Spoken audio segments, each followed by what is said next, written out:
Hello, in front of me I've got DJI Lito X1. In this video I'll show you how to show auto return home point.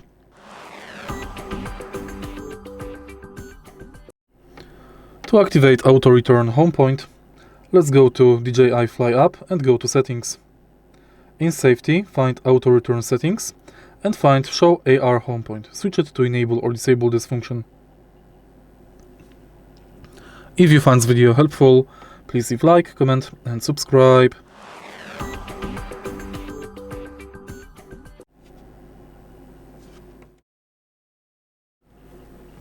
Hello, in front of me I've got DJI Lito X1. In this video I'll show you how to show auto return route to home display.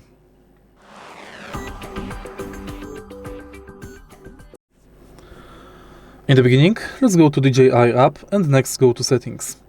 Find show AR return to home route and switch it to enable or disable this function.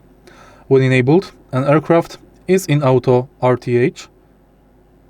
Live AR route will be displayed in camera view. If you find this video helpful, please leave like, comment and subscribe.